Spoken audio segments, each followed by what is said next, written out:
আকাশবাণী খবর পড়ছি অর্ক সেন। প্রথমে বিশেষ খবর। কেন্দ্রীয় স্বরাষ্ট্রমন্ত্রী অমিত শাহ বলেছেন, ভারতের সংবিধান নির্বাচন কমিশনকে স্বচ্ছ ভোটার তালিকা তৈরির দায়িত্বভার অর্পণ করেছে এবং এসআইআর তারই অঙ্গ।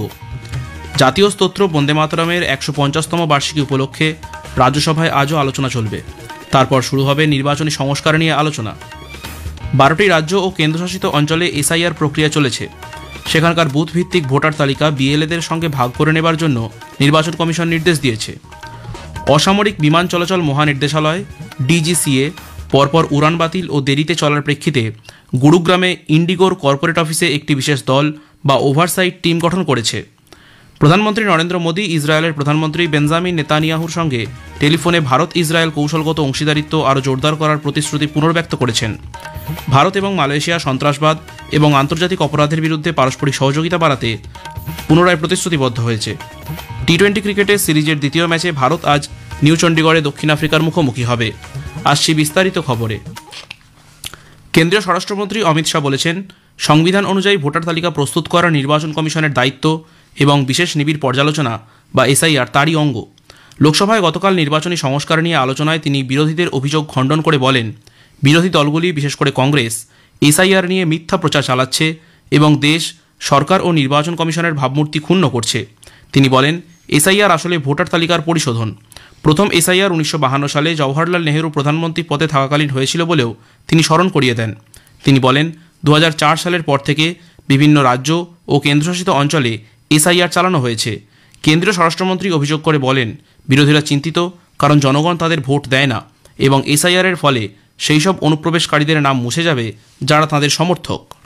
इस एसआईआर पर गहन पुनर्निरीक्षण पर एक तरफा झूठ फैलाया और देश की जनता को गुमराह करने का प्रयास किया।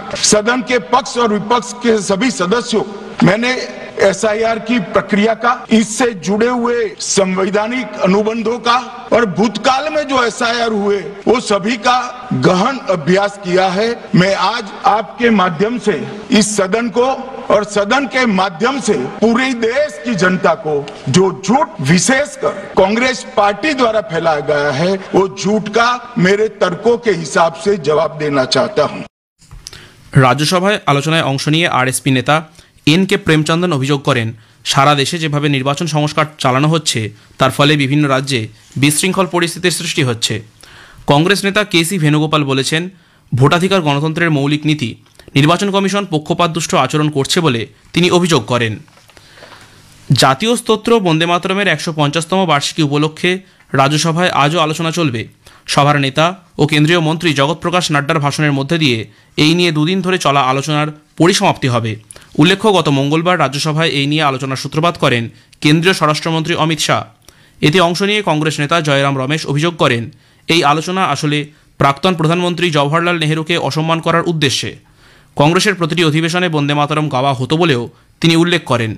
সিপিআই নেতা সন্তোষ কুমার বলেন, বন্দে মাতরম ভগৎ সিং, চন্দ্রশেখর আজাদ, ক্ষুদিরাম বসুর মতো হাজারো স্বাধীনতা সংগ্রামী ও নেতাদের অনুপ্রেরণা ছিল। বিজেপি নেতা রামচন্দ্র জাংরা বলেছেন, বন্দে মাতরম গোটা ভারতের অনুপ্রেরণার উৎস। বন্দে মাতরম নিয়ে আলোচনা শেষে রাজ্যসভায় আজ নির্বাচনী সংস্কার নিয়ে আলোচনা শুরু হবে। যে 12টি রাজ্য এবং কেন্দ্রশাসিত অঞ্চলে ভোটার তালিকার বিশেষ নিবিড় সংশোধনী বা এসআইআর প্রক্রিয়া চলছে, নির্বাচন কমিশন সেখানকার বুথ ভিত্তিক ভোটার তালিকা বিএলএদের সঙ্গে ভাগ করে নেওয়ার জন্য ওই রাজ্যের মুখ্য নির্বাচনী আধিকারিকদের নির্দেশ দিয়েছে। নির্বাচন কমিশন জানিয়েছে, বিহারের মতো অনুপস্থিত, স্থানান্তরিত, মৃত বা ভুয়ো হিসেবে চিহ্নিত ভোটারদের বুথ ভিত্তিক তালিকা সংশ্লিষ্ট রাজনৈতিক দলগুলির বিএলএদের সঙ্গে ভাগ করে নেওয়া হবে। সেই সব ভোটার যাদের সঙ্গে বিএলওরা যোগাযোগ করতে পারেননি তাদের নামও তালিকায় অন্তর্ভুক্ত করা হবে। খসড়া ভোটার তালিকা প্রকাশের আগে বিএলএদের তালিকা সরবরাহ করা হবে বলে নির্বাচন কমিশন জানিয়েছে।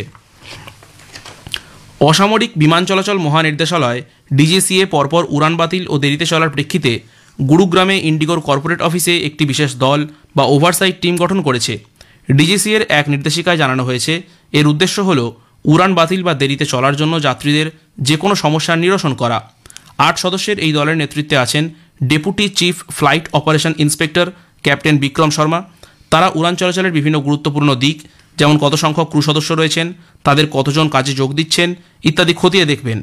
এয়ারলাইন্সের অফিসে প্রতিদিন থাকবেন এই দলের 2 জন করে সদস্য, তারা রোটেশনের ভিত্তিতে কাজ করবেন। এদিকে ইন্ডিগোর একাধিক ফ্লাইট বাতিল হয়ে যাত্রী ভোগান্তির পরিস্থিতি কিভাবে তৈরি হলো, দিল্লি হাইকোর্ট আজ কেন্দ্র সরকারের কাছে তা জানতে চেয়েছে। আদালত অসামরিক বিমান চলাচল মন্ত্রক ও ডিজিসি এর গৃহীত পদক্ষেপের প্রশংসা করলেও কিভাবে এমন পরিস্থিতি ঘটতে দেওয়া হলো সে বিষয়ে তথ্য চেয়েছে। হাইকোর্ট বলেছে, যাত্রীদের ভোগান্তি ও হয়রানির পাশাপাশি দেশের অর্থনীতির ক্ষতির বিষয়টিও গুরুত্বপূর্ণ। যাত্রী স্বাচ্ছন্দ্য বাড়াতে ভারতীয় রেল 2023-24 আর্থিক বর্ষে প্রায় 60,000 কোটি টাকারও বেশি ভর্তুকি প্রদান করেছে। লোকসভায় এক প্রশ্নের উত্তরে রেলমন্ত্রী অশ্বিনী বৈষ্ণব বলেন, এই ভর্তুকির পরিমাণ যাত্রীদের মোট খরচের প্রায় 45%। ভারতীয় রেলের ভাড়া সারা পৃথিবীর মধ্যে সবথেকে সস্তা বলে তিনি মন্তব্য করেন। প্রতিবেশী দেশগুলির মধ্যে ভারতের রেল যোগাযোগ ব্যবস্থায় সবথেকে ভালো কাজ করছে বলেও জানান শ্রী গোয়েল।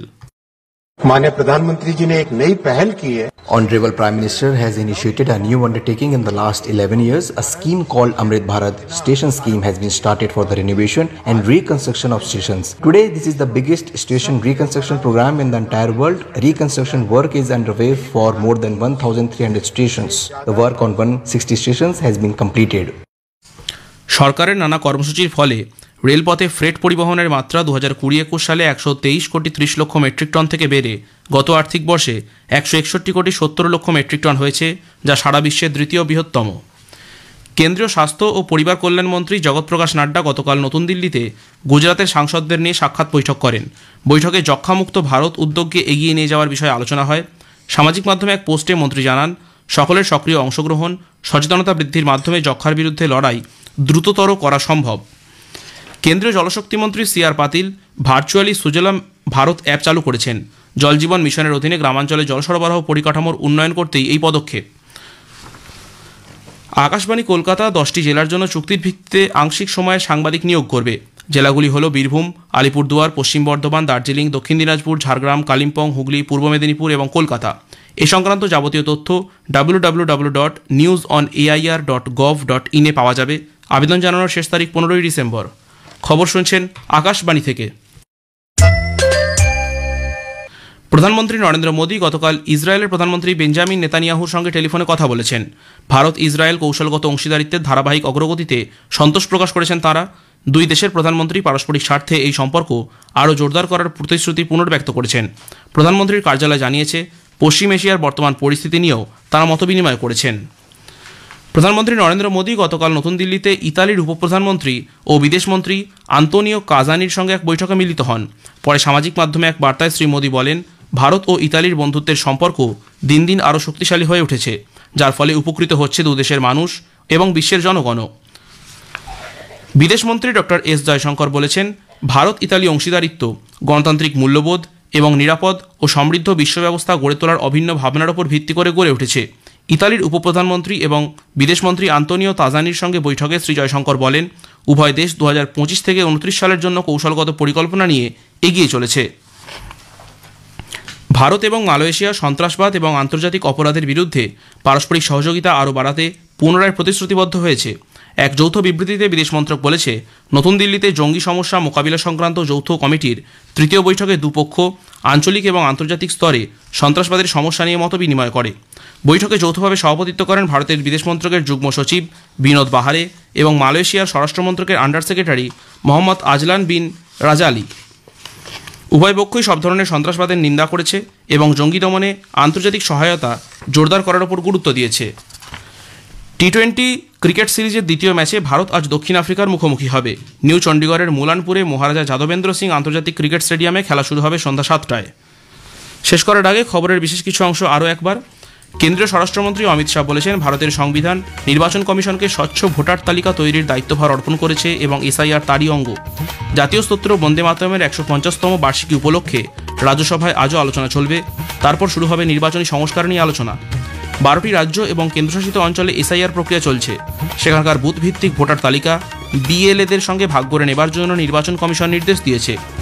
অসামরিক বিমান চলাচল মহানির্দেশালয় ডিজিসিএ পরপর উড়ান বাতিল ও দেরিতে চলার প্রেক্ষিতে গুরুগ্রামে ইন্ডিগোর কর্পোরেট অফিসে একটি বিশেষ দল বা ওভারসাইট টিম গঠন করেছে। প্রধানমন্ত্রী নরেন্দ্র মোদী ইসরায়েলের প্রধানমন্ত্রী বেঞ্জামিন নেতানিয়াহুর সঙ্গে টেলিফোনে ভারত ইসরায়েল কৌশলগত অংশীদারিত্ব আরও জোরদার করার প্রতিশ্রুতি পুনর্ব্যক্ত করেছেন। খবর শেষ হলো। এর পরের খবর শুনুন 7টা বেজে 25 মিনিটে।